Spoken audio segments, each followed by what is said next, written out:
Vamos lá então.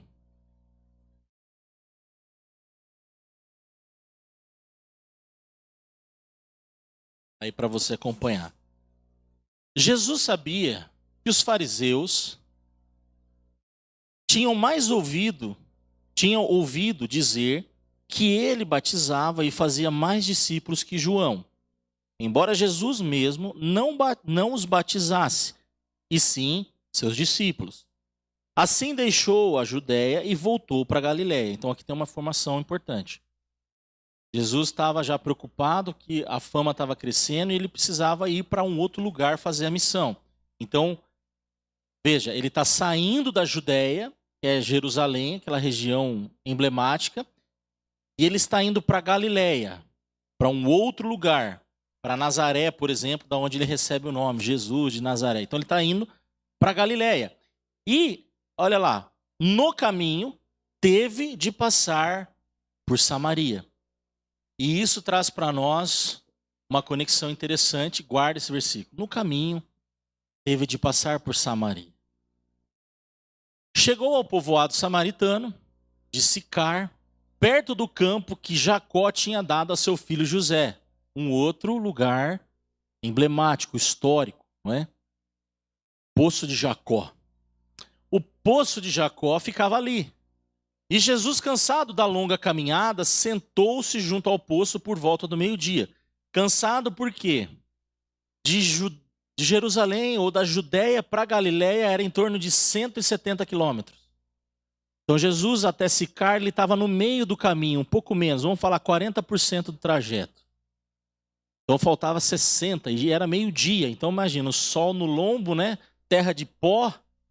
Não tinha ar-condicionado, igual você tem no seu carrinho, que você vai trabalhar, ou que você pega o Uber, né? E tem a aguinha, que o cara oferece um Trident pra você, esquece. Ou era a pé, ou era num jumentinho, e pó na cara, né? Então, era assim que funcionava. Então, Jesus estava cansado, então ele parou para tomar água, estava ali. Tá? Então, ele estava cansado, sentou-se junto ao poço por volta de meio-dia. Então, olha ali, só para você entender o que eu estou dizendo. Então, ele saiu da Judéia, ele precisava chegar lá em cima, na Galiléia. Certo? Então ele teve que parar no meio, lá, ó, em Sicar. Sicar é Samaria. Então a Judéia está aqui embaixo, Samaria está mais ou menos no meio mesmo. E a Galiléia lá em cima, quase divisa com a Síria. Então esse era o trajeto que Jesus estava fazendo. Certo? Mas vamos lá. Pouco depois, uma mulher samaritana veio tirar água. E Jesus disse, por favor, dê-me um pouco de água para beber. Naquele momento, seus discípulos tinham ido ao povoado comprar comida. A mulher ficou surpresa, pois os judeus se recusavam a ter contato com os samaritanos. E ela vai dizer assim, você é judeu, e eu, uma mulher samaritana. Disse ela a Jesus, como é que me pede água para beber? Jesus respondeu, se ao menos você soubesse que presente Deus tem para você e com quem está falando, você me pediria e eu lhe daria água viva. Então, só para você entender mais um pouco. Os samaritanos não se davam com os judeus. De linhagem são todos é o mesmo povo, só que quando dividiu o reino, vamos lembrar, o primeiro rei de Israel foi Saul, depois Davi e Salomão. De Salomão para frente, o reino dividiu. Então Israel virou dois. O reino do sul era chamado Judá e o restante, Israel. Então, às vezes as pessoas não entendem, mas por que Israel, Judá? Então eram dois reinos. Tinha o reino do norte, que era Israel, e o reino do sul, Judá. Então você vai perceber, se você for ler o livro de Crônicas, o livro de Reis, né? Você vai perceber que tinha um rei em Samaria e um rei em Judá. Eram dois reis, porque o povo estava dividido. E dividiu por quê, Brunão? Dividiu porque a corrupção, a ganância do coração, os filhos de Salomão queriam muito imposto, e aí eles dividiram. Não, nós não queremos pagar imposto, não. Então vocês vazam. Aí dividiu, rachou, e ficou uma galera ali, e uma outra subiu e foi estabelecer então uma capital ao norte, que foi Samaria. Então, por exemplo, no contexto de Elias está falando com Acabe e é o norte, Samaria, não é Judá. Então, só para vocês entenderem. Então, o reino dividiu. Então, por isso que Jesus estava indo ao norte. Jesus estava indo por uma região, a Galileia é até pior. A Galileia é até chamada Galileia dos gentios. É menos ainda influenciada por esse lastro histórico. A Samaria é o meio termo ali, já estava corrompido também, os samaritanos. Então, tinha essa rincha dos samaritanos com os judeus por conta disso. E ficava aquela dúvida, né, que eu vou ler aqui, vocês vão entender o porquê disso. Sigamos aqui. Mas você não tem corda nem balde. Eu não li tudo, né? Peraí, vamos voltar aqui. Peraí. Terminar aqui. Voltando aqui. Aí. O 10, né? Olha lá, ó. Ficou surpresa, pois judeus não se davam, recusavam qualquer contato. Os samaritanos, você é judeu e eu sou uma mulher samaritana, como é que você vai me pedir água, né? E Jesus respondeu, se você ao menos soubesse o que eu tenho para te dar e com quem está falando, se você me pedisse, eu daria água da vida. Sigamos aqui mesmo. Mas você não tem corda nem balde e o poço é muito fundo. Disse ela, de onde tiraria a água da vida? Quer dizer, ela não estava entendendo que tipo de água Jesus estava falando. Ela estava achando que era água física, água física. Ela estava querendo tirar água, era água física. Você não tem balde, então ela está falando do elemento químico água, né? Beleza.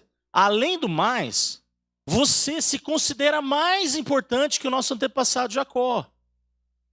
E que nos deu este poço. Você está se achando mais do que Jacó? Na verdade, ele estava perguntando, né? Você está achando mais que Jacó? Como pode oferecer a melhor água que esta? Então, quer dizer, tinha toda essa questão, né? Pô, é o poço de Jacó, é a melhor água. Como que você aí, Jesus está querendo oferecer algo melhor do que Jacó? Então, veja que até tem algo teológico por trás, né? Uma dúvida. Como que você pode, de alguma forma, apresentar algo melhor que toda a tradição, que todos os nossos pais conseguem perceber? Como pode oferecer essa água, né? Que Jacó e seus filhos e seus animais bebiam? Jesus respondeu, quem bebe desta água, logo terá sede outra vez. Jesus está falando das coisas da vida, das coisas terrenas. Ao grifado, 14. Mas quem bebe da água que eu dou, nunca mais terá sede. Ela se torna uma fonte que brota dentro dele e dá a vida eterna. Por favor, Senhor, dê-me dessa água, disse a mulher. Assim, eu nunca mais terei sede, nem precisarei vir aqui tirar água. Ela ainda não tinha entendido. Ela estava achando que era água comum, né? Vá buscar seu marido. Aí Jesus, olha como Jesus já muda a estratégia. Eu fico imaginando, Jesus, pô, essa mulher é lerda demais, né? Deixa eu começar a falar de outra forma para ela entender, né? Vai buscar seu marido, mulher. Jesus falou. Não tenho marido, respondeu ela. Jesus disse, é verdade. Você não tem marido, pois teve 5 maridos e não é casada com o homem com quem você vive agora. Certamente você disse a verdade. O Senhor deve ser profeta, disse a mulher. Quer dizer, Jesus já começou a entrar num outro campo, né? Jesus estava começando a trabalhar teologicamente, espiritualmente, porque ela não estava entendendo. Então ela começou a deduzir. Bom, ele está falando sobre a minha vida, você deve ser profeta. Então diga-me, por que os judeus... Olha como ela quer sair pela culatra. Por que os judeus insistem que Jerusalém é o único lugar de adoração, enquanto nós, os samaritanos, afirmamos que é aqui, no Monte Gerizim, onde nossos antepassados adoraram? Então, quer dizer, olha, a conversa mudou. Então, ela já acha que Jesus é profeta, então vamos começar a falar de forma teológica, vamos mudar o assunto. E Jesus pegou o gancho. Jesus conectou com ela. Jesus começou a entrar no campo que poderia, né, ter ali destrinchar a conversa, ter desdobramentos.